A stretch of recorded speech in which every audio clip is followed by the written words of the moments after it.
Hello बच्चों, आज की अपनी क्लास है बहुपद की 2.2 प्रश्नावली, जिसमें आपको बहुपद के सवाल कराए जाएंगे और एक ही मेथड से कराया जाएगा और बहुत इजी तरीके से मैं कराऊंगा और आपको 100% वो समझ में आएगा। और पेपर में इसमें से आपके लिए लगभग 2 से 3 या 4 नंबर तक का एक सवाल जरूर मिलता है और बहुत छोटी सी एक्सरसाइज है, बहुत इजी भी है।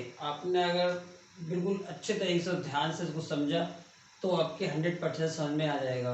तो देखते हैं आज की प्रश्नावली है हमारी बहुपद में प्रश्नावली 2.2, जिसमें कह रहा है कि एक द्विघात बहुपदों के शून्य ज्ञात कीजिए और शून्यकों तथा गुणांकों के बीच के संबंध की सत्यता की जांच कीजिए। अब यहाँ पर हमारे पास सवाल है ये वाला, x² - 2x - 8।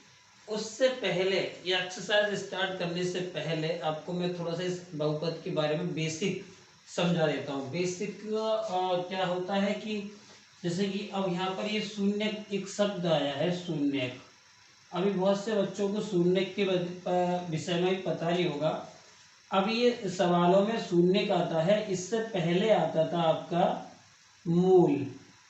शून्य के लिए मूल बोला जाता था। अब ये शून्य लिख के आने लगा है सवालों में। पुराने वाले मैथ देखेंगे आप उठा के किताब, जो बुक्स थी पहले वाली, उनमें सब में मूल लिखा था।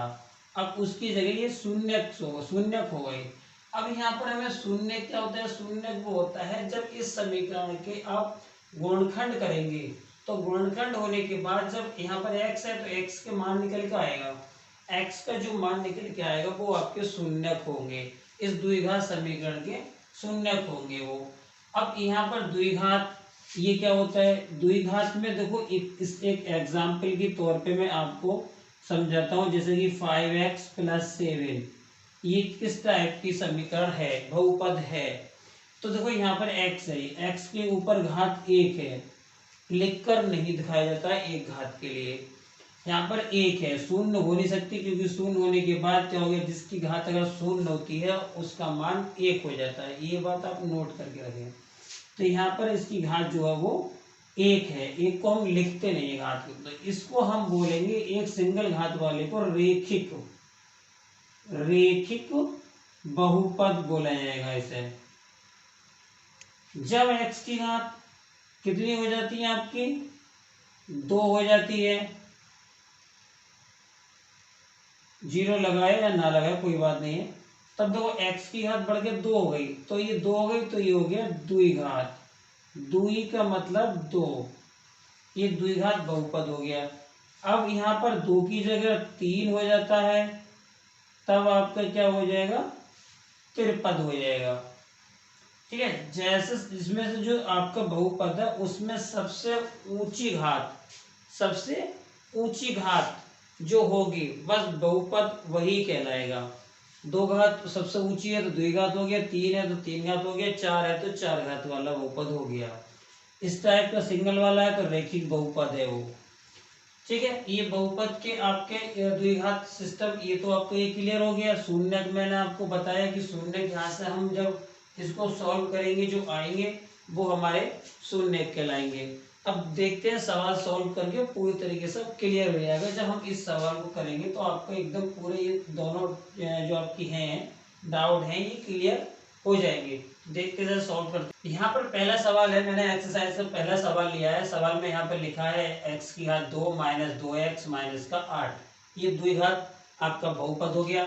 अब सबसे पहले एक सवाल यहाँ पर और आ जाता है कि अब हम इसके गुणनखंड किस प्रकार से करें। जिन बच्चों को आते हैं तो वो तो समझ गए होंगे कि इसको हम गुणनखंड कैसे करें, और जिसको नहीं आते वो कैसे करें। तो मैं दोनों को क्लियर कर देता हूँ कि देखो इस टाइप के जब गुणनखंड आपके सामने हो, करनी हो, समीकरण दी हो, तो सबसे पहले देखो अचर पद। अचर पद कौन सा होता है ये भी मैं क्लियर कर दे रहा हूँ। अचर पद क्या होता है, अंक होते हैं अचर पद, और चर होते हैं आपके शब्द, चाहे वो ए से जेड तक हो या आ से ज्ञात तक हो, कोई भी वर्ड हो वो आपका अचर होगा, और जो न्यूमेरिक होगा वो आपका अचर कहलाएगा। अब यहाँ पर हमारे पास 8 है, यहाँ पर 2x है, यहाँ पर x² है, घातें भी देखो क्रम से हैं, 2 है तो ये 1 है, 0 हो गई। इस टाइप से समीकरण को लिखा होना जरूरी है घातों के क्रम में, घातों का अवरोही क्रम घटता हुआ थ्योरम। अब यहाँ पे देखो, यहाँ आया 8, तो गुणा करने पर 8 आए और ये माइनस का चिन्ह देखते हुए घटाने पर 2 आए। तो हमें ऐसी संख्या लेनी है कोई जो गुणा करने पे 2 आए और घटाने पे हमें गुणा करने पर 8 आने चाहिए और घटाने पर 2 आना चाहिए। तो यहाँ पर हमारे पास एक सवाल जो संख्या बनती है वो बनती है हमारी 4 दूनी 8 और इंटू में x और ये 8। 4 की 2 से गुणा कर लो 8 आएगा, 4 में से 2 घटा दो तो 2 आएगा। यहाँ पर चिन्ह माइनस का है तो घटाने पर करेंगे और जब प्लस का होगा तो जोड़ने पर करेंगे। अब इसको आगे बढ़ाते हैं। अब ये हमने 2 को इस रूप में लिख दिया क्योंकि गुणा करने पर 8 और घटाने पर 2 हो गए। माइनस 4 की गुणा x से कर दी हमने, 4x हो गया।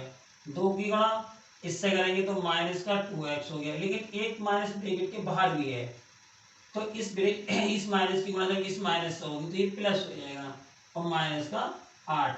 अब ये 2 और ये 2, इन दोनों में देखो कौन कौन सा HCF या कॉमन है। HCF बोल दो या कॉमन बोल दो। तो देखो यहाँ एक्स स्क्वायर है, 4x है, तो इन दोनों में एक x छोटी घात वाला जो है वो कॉमन होता है। यहाँ एक x बची, यहाँ माइनस और ये 4। यहाँ पर देखो 2x या 8, हम 2 को कॉमन ले सकते हैं, 2 का भाग दोनों में चला जाएगा। यहाँ x रह गया, 2 का भाग 8 में जाएगा, 2 चौक 8, जो पहली ब्रैकेट में वो दूसरी ब्रैकेट में आएगा। ये हो जाता है हमारा x माइनस 4 और दूसरी ब्रैकेट में x प्लस 2। अब यहाँ करेंगे हम यदि करके इस टाइप से, यदि x माइनस 4 बराबर 0 तो x बराबर 4। दूसरा वाला करेंगे इसी प्रकार से, x प्लस 2 बराबर 0 है तो x बराबर आपका माइनस का 2। यहाँ x का मान एक ये आ गया, एक x का मान ये आ गया। अब ये हमारे जो आ गए वो द्विघात के शून्यक आ गए, शून्यक 4 माइनस का 2 आ गया। अब हम x बराबर 4 अगर इस द्विघात समीकरण में रखते हैं तो इसका मान निकल के 0 आ जाएगा, या उसकी जगह x बराबर माइनस का 2 रख कर देख लो तो इसका समीकरण का मान 0 आएगा। यहाँ पे शून्य जो प्राप्त होता है उनका कहने का अर्थ जो होता है कि जो शून्य है उनमें से कोई सा भी मान अगर इस द्विघात समीकरण में हम रखें तो इसका मान शून्य आना चाहिए। तो हमारे जो शून्य हैं वो आपके बिल्कुल एकदम राइट है। अब यहाँ पर आता है कि तथा गुणांकों के बीच में शून्यकों तथा गुणांकों के बीच के संबंध की सत्यता की जांच। तो हम इसकी अब जांच करते हैं, जांच करेंगे। जांच में क्या होता है कि यहाँ पर हमारे पास 2 फार्मूले आपको याद रखने पड़ेंगे। नंबर 1 पे तो मैं यहाँ पर लिख देता हूँ, पहले फार्मूलों को जांच बाद में करता हूँ, पहले लिख देता हूँ, यहाँ पर ही लिख देता हूँ आपको हाथों हाथ।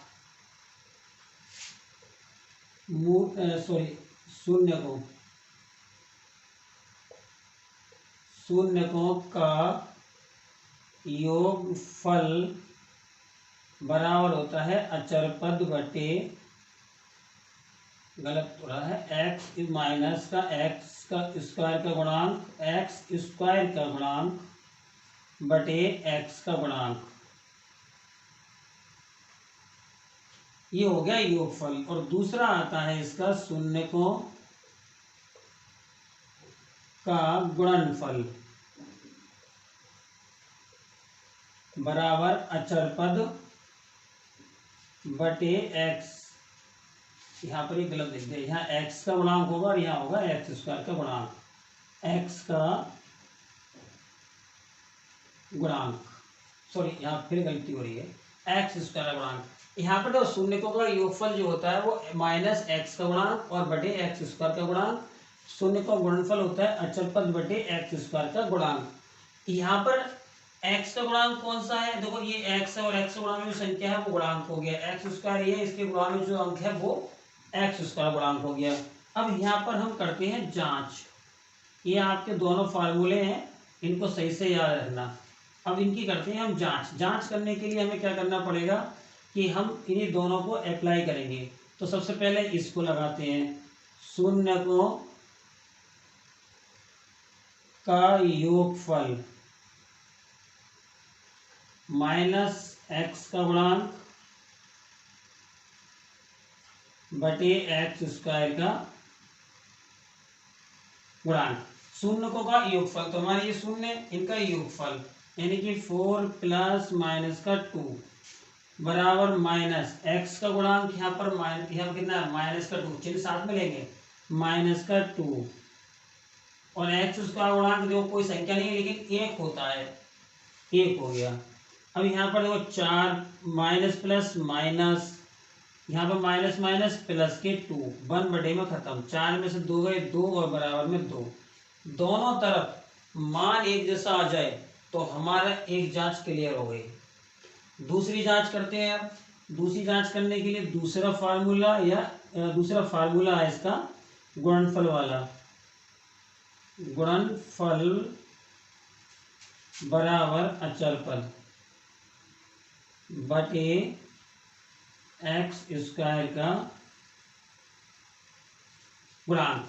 अब दोनों जो शून्य हैं उनकी गुणा कर लो, 4 गुणा माइनस का 2, अचल पद कितना है हमारा, अचल पद है माइनस का 8, तो माइनस का 8 और एक्स उसका गुणांक हमारा 1 ये लग गया। 4 की 2 से गुणा कर दो, इधर लिख देता हूँ मैं, 4 की 2 से गुणा करें तो माइनस का 8 और माइनस के 8 बटे में 1 लिखते नहीं है, 1 को हम माइनस का 8, दोनों तरफ देखो बिल्कुल बराबर आ गया, यानी कि जो हमारे जो हमने शून्य निकाले थे वो शून्य एकदम राइट है, क्योंकि हमारा देखो यहाँ से एकदम स्पष्ट हो रहा है कि इधर जहाँ हमने योगफल निकाला दोनों तरफ बराबर, गुणनफल निकाला दोनों तरफ बराबर, तो हमारा यहाँ पर आंसर इस सवाल का क्लियर हो गया।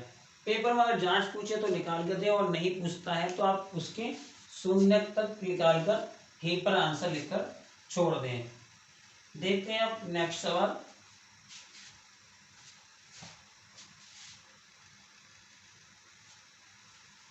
एक्सरसाइज का दूसरा सवाल अब आपका आ गया है, ये है 4x² माइनस का 4x प्लस का 1। देखो यहाँ पर x की जगह s है, सही है। मैंने बोला था कि आपको a से लेके z तक कोई भी वर्ड मिल सकता है, a से लेके z तक कोई भी वर्ड आपको देखने को मिल जाएगा।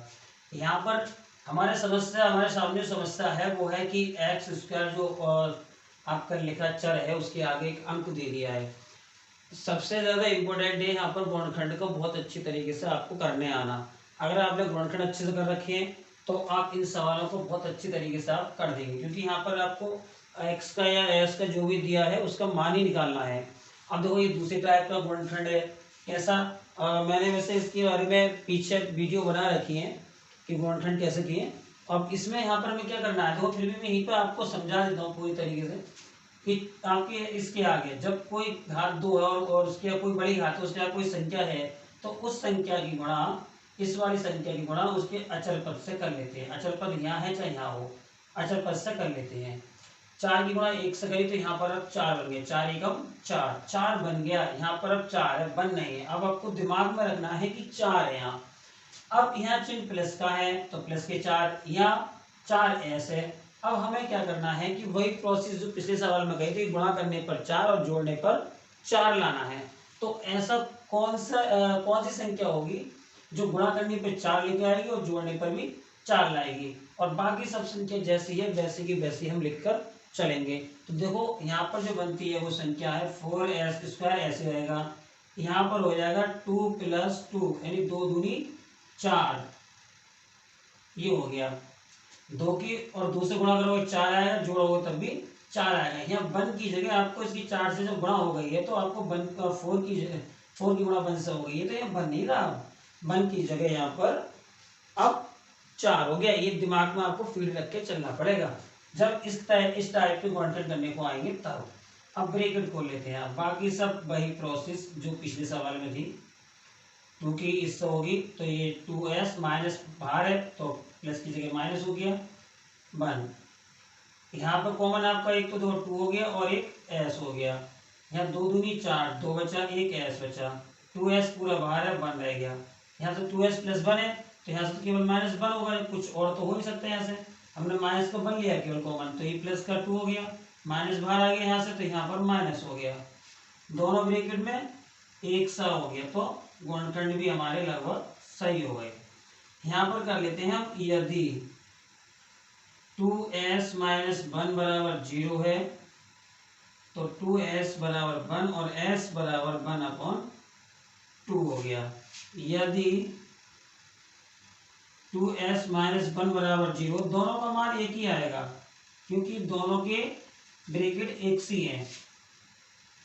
ये हो गया प्लस का 1, s बराबर आपका हो जाएगा 1/2। देखो s बराबर दोनों के 1/2 ही आया है। शून्य हमारे जो बनते हैं वो 1/2, 1/2 बन जाता है। अब हमें जांच करनी है, तो जांच करने का वही सिस्टम, शून्य को का योगफल बराबर x का गुणांक बटे x स्क्वायर का गुणांक। शून्य कमा दिए 1/2 प्लस 1/2, यहाँ पर माइनस और भूल गए, माइनस x का गुणांक यहाँ पर कितना है, x नहीं लिखेंगे यहाँ पर, मगर यहाँ s है तो s ही लेंगे, ऐसा नहीं करना है। ये ध्यान रखना है कि यहाँ पर दिया क्या है वही चीज वहां पर लेंगे। तो s का गुणांक है -4 और बड़े में x स्क्वायर का भी +4। ये माइनस माइनस प्लस हो गया, यहाँ पर ले लेते हैं हम एलसीएम 2, 1 + 1, ये माइनस प्लस 4/4, 4 से 4 डिवाइड हो जाएगा, ये 1 और 1 2 और 2/2, 4/4, 4 से 4 कटा, 2 से 2 कटा, इधर 1 बच गया, इधर 1। ये हो गया आपका एक दोनों तरफ बराबर, क्लियर हो जाता है। शून्यकों का अब निकालेंगे, शून्यकों का गुणनफल बराबर अचर पद बटे s स्क्वायर का गुणांक। तो देखो शून्य का हमारे 1/2, अचर पद हमारा +1 और बटे में s स्क्वायर 4 है। ठीक है, इन दोनों की गुणा करो, 1 की 1 से गुणा करोगे और 2 की 2 से, अंश की अंश, हर की हर से गुणा हो जाएगी। यहाँ पे लिखता हूँ इसका आंसर। तो 1 की 1 से गुणा करें तो 1 आ गया, और 2 की 2 से मल्टीप्लाई करें 4 आ गया, और इधर 1/4 है ही।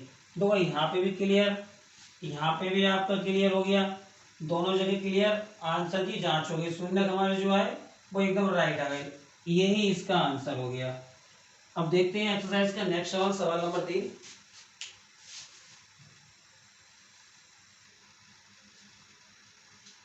सवाल नंबर 3 है इसमें कि 6x² माइनस का 3 माइनस का 7x। यहाँ पर देखो थोड़ा सवाल घुमा दिया है, लेकिन यहाँ पर आपको थोड़ा सा अपना दिमाग का यूज करना पड़ेगा। क्या कि अचर पद को बाहर और इस वाले को बीच में लाना पड़ेगा। समीकरण को सही तरीके से एक शुद्ध रूप में आप लिख लेंगे, पहले इतना काम हम कर देंगे। जैसा था हमने वैसे उठा के बस सही क्रम में लिख दिया है। मैंने बताया था कि इस घातों को हम अवरोही क्रम में लिखेंगे, घटते हुए क्रम में। अब यहाँ पर देखो पिछले सवाल की तरह वही करना है कि इसका x² के आगे एक संख्या है तो इसकी मल्टीप्लाई इस वाले से कर देंगे, गुणा करेंगे 6 की 3 से तो 18 हो जाएगा। यहाँ पर अब आपको दिमाग में 18 रखनी है, घटाने पे 7 आना चाहिए और गुणा करने पर 18 आना चाहिए। तो संख्या हमारी जो बनती है वो है 9 दूनी 18, 9 में से 2 गए 7 बचेंगे। कितना काम हो गया। आगे अगले स्टेप में बस वही जो पिछले सवाल में करना है। अब ब्रैकेट में ये सब हो गए, फैक्टर होने के बाद गुणा करनी है। तो 9x माइनस के अंदर गुणा प्लस का 2x माइनस का 3। यहाँ से अगले स्टेप में वही एलसीएम लेना है इन दो में, तो यहाँ पे 3 एलसीएम और x एलसीएम, 3 दूनी 6 और 1 x, 3 3 9। यहाँ से कॉमन कुछ होगा नहीं, केवल 1 होगा प्लस का, 2x माइनस का 3, यहाँ प्लस है तो प्लस का 1 ही कॉमन होगा। यहाँ पर बचता है 2x माइनस का 3 हो गया एक ब्रैकेट में, और दूसरे ब्रैकेट में 3x प्लस का 1, ये आ गया। अब वही काम फिर करेंगे, यदि 2x माइनस 3 बराबर 0, तो 2x बराबर 3 है और x बराबर 3/2 हो गया। यदि 3x प्लस 1 बराबर 0 है तो 3x बराबर 1 माइनस का 1 होगा, क्योंकि प्लस का है इधर जाएगा तो माइनस का, x बराबर माइनस के 3। शून्य हमें जो मिल गए यहाँ पर वो 3/2 माइनस का 1/3, ये आ गए हमारे शून्य। अब हम जांच करना है, तो जांच करने के लिए वही सिस्टम जो पिछले वाले में लिखा है हमने दोनों सवालों में, शून्यकों का योग फल बराबर माइनस एक्स का गुणांक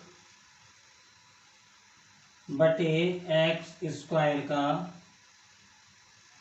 गुणांक। दोनों शून्य 3/2 प्लस माइनस का 1/3, तो हाथों हाथ यहीं पे माइनस लगा लेते हैं, प्लस माइनस माइनस हो गया।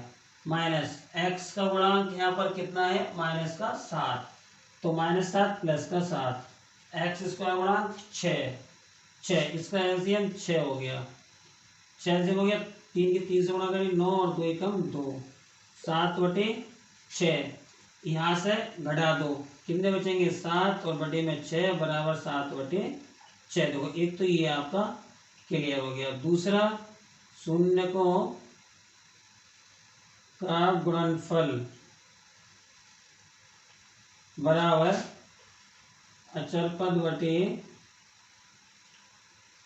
एक्स स्क्वायर का गुणांक, ये हो गया हमारा 3/2 गुणा माइनस का 1/3, अचर पद हमारा यहाँ पर -3, एक्स स्क्वायर 6, यहाँ पर कर दो इस 3 से, तो ये 3 कैंसिल, यहाँ पर 3 एकम 3 और 3 दूनी 6, यहाँ माइनस का 1/2, यहाँ माइनस का 1/2, ये भी देखो आपका बराबर, दोनों बराबर आ गया, जांच भी होगी और ये क्लियर, इसका आंसर भी हो गया।